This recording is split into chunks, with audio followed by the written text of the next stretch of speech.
So I'm gonna just talk about challenges that you as an interpreter and me as an interpreter we might face. I do the telephone interpreting almost every day, and I was doing a lot of work in Dunedin for 2 years. I moved back to Auckland just 3 weeks ago. So for me, I prefer interaction. So if you have a question with respect to all the ideas, when the people said let's leave the questions to the end, I prefer if you have any question to just interrupt me, please, and ask, because there are things sometimes we just remember them when they are said. Um, Once again, the advantages of the telephone interpreters, you can find them, and there are really many advantages. However, as I said, we'll just focus now on the some uh, difficulties, challenges you may face and see.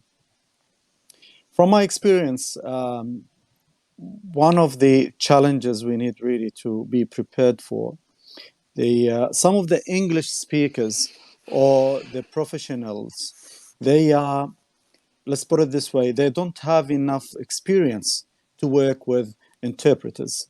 And for instance, I had a phone call with a professional, and he wanted to connect with his client. So I was there, and then he started to talk, and he started, and he started, and he didn't want to stop. So I had to step out and to say, could you please just say 2 or 3, 4 sentences, so allow me and give me time to interpret. So it's not a big. Maybe he never realized, he never worked with an interpreter before. Some of them, they are, and this is what I believe, we need to educate people and all those uh, professionals about how to work with interpreters. Some of them, believe me, they never worked with interpreters and they don't know what interpreters are. So this is one of the examples, one of the difficulties I had just last week. Uh, on the other hand, we've got some of the other language speakers, and in my case, I'm talking about Arabic, and Arabic is spoken in 22 countries. And now, if you want to be a successful interpreter, you need to know something about the dialects, and at the same time, the proper English Arabic. When we say the proper with the classic Arabic, which is presumably there's many people they should understand. Some of these clients, they are illiterate. Some of them they have problems. Some of them they have disabilities. And you, as an interpreter, you need to be ready to deal with all of these things. So I encourage everyone just to be ready for that, to read more, and be prepared to just take on these things, and maybe do your homework, prepare the difficulties you may face when you deal with people from different levels. You know your language, you know your people, and you know what you can see and what you can expect from them. Sorry. Once again, the language dialects and the ability to handle that, that would be really something very, very important. So it is not just English that has accents. When we talk about the different accents in English, no, we have the other languages, and I know there are many languages, they have dialects in them. And as an interpreter, you are expected to be the one who can handle them. Otherwise, that will be, your job will be really a bit difficult. Um, Another thing with the once again, I'm still talking about the challenges and difficulties. The confusion, the confusion is always there, because apparently you are just, you can't see the other person, you can't see the client, you can't see the other party. I'm just giving you an example from what happened with me just last week, I think Friday. One of the ladies, she was bringing and talking to the professional, and they're talking about a bill, this outstanding bill. So she received a bill of $122 and she paid 50. However, she just couldn't realize that's the only The amount only she amount wants she wants to be to pay to pay $70 $70 because the bill because doesn't the bill say that. doesn't say that. So So the the professional tried to professional tell tried to her tell her his way, his way, and and there there was was no no way way she she could could understand understand him him his his. way. So, as an interpreter and a professional interpreter, I was saying exactly everything the client was saying and everything the company representative was saying. However, in 2 3 minutes, I realized that this is going nowhere. It's just was going nowhere. So I just stopped, stepped out of that.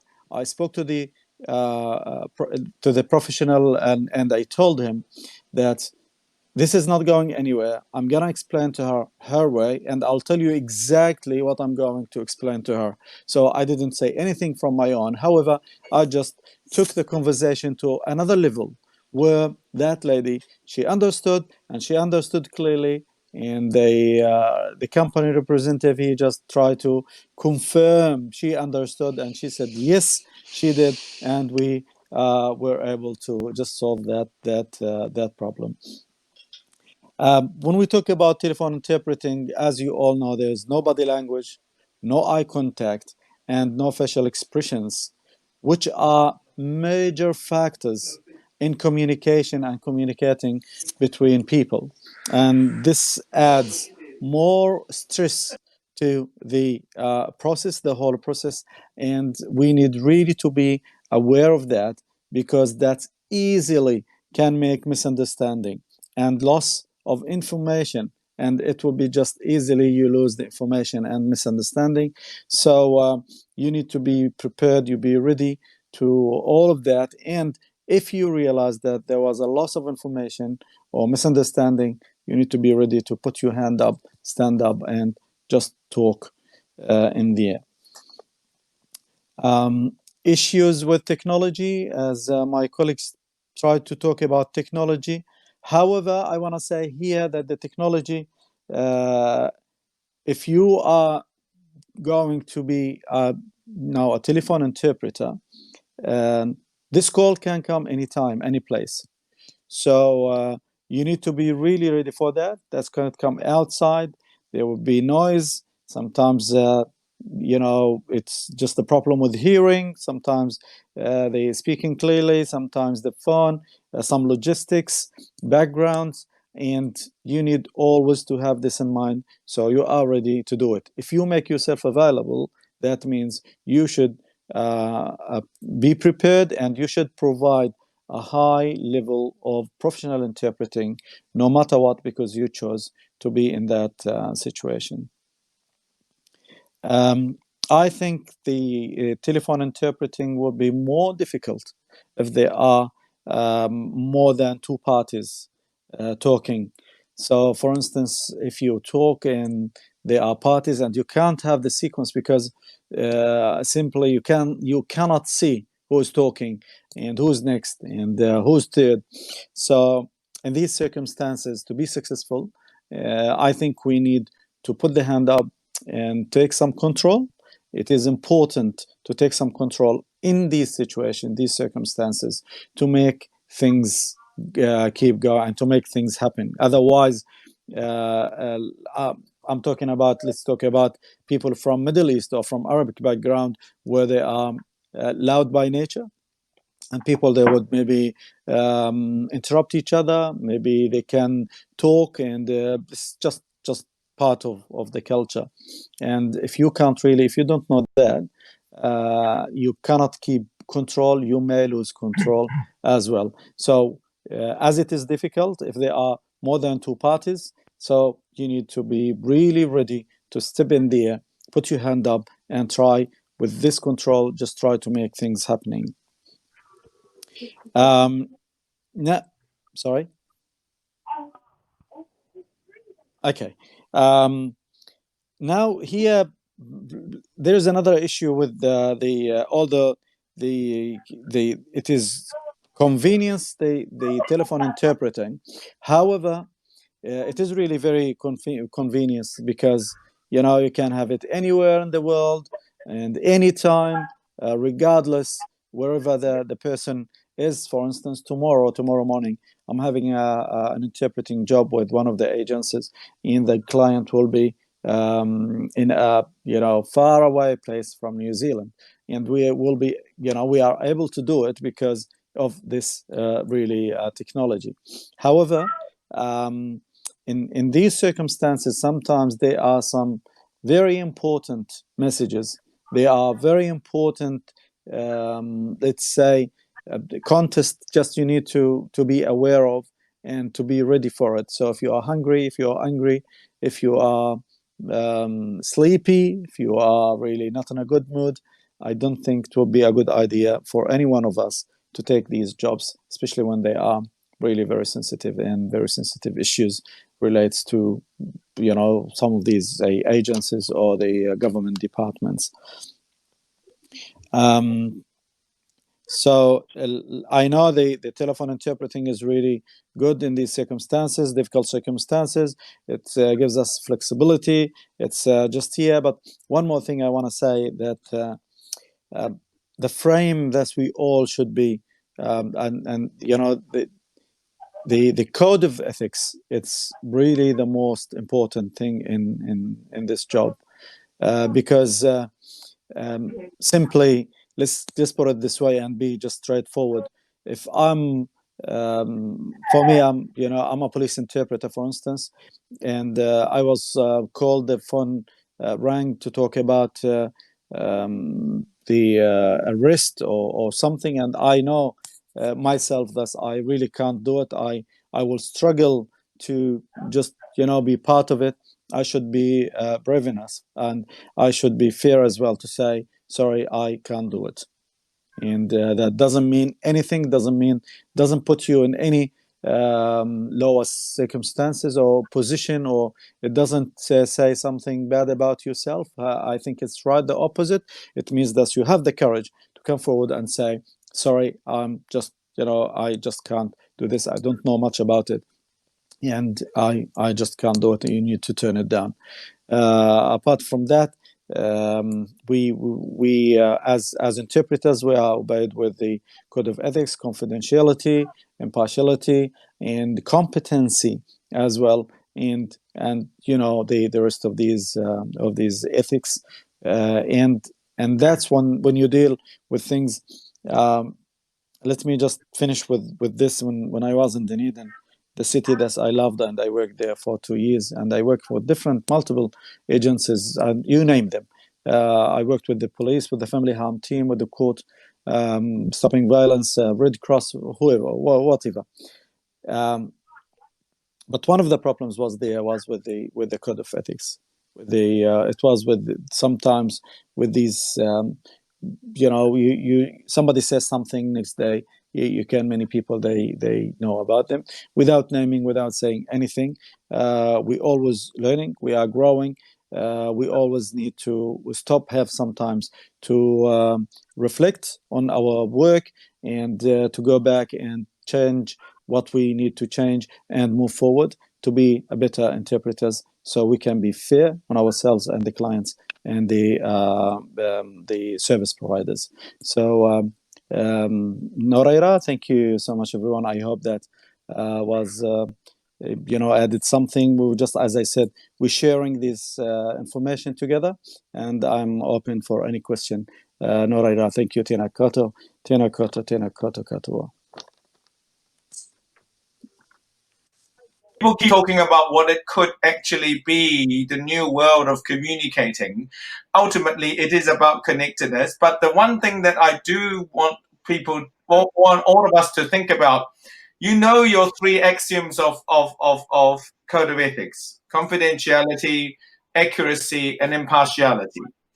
And I think there is one thing that is really hard to imagine in this world now, in this remote technology world. At least telephone, yes, people can record telephone, but it's not that easy to record telephone. But I think what we need to think about is, where this data is going. If you are doing it in a remote setting, most of it is actually in a digital medium, even though it's through your phone. Even if you do have an analog phone, your analog phone is actually digitized when it gets sent through. So who is actually owning the conversation? That's one issue. And as a second thing is, how do we ensure that what we that because in the normal context, we are the person who would be responsible for being keeping the information confidential outside of the parties. Whereas now there is a third, fourth, fifth party that is being in the technology side that is altering this paradigm. Because not only are people taking the information that you don't know, and we as professionals have no guarantee of, there are ISO barriers and GDPR, as you know, is that it is actually something that we need to think about, because tech always wants you to give more. Tech always want to deregulate. You have never heard of any tech person who would actually say we want more regulation, because the more regulation there are, the less the technology is going to innovate.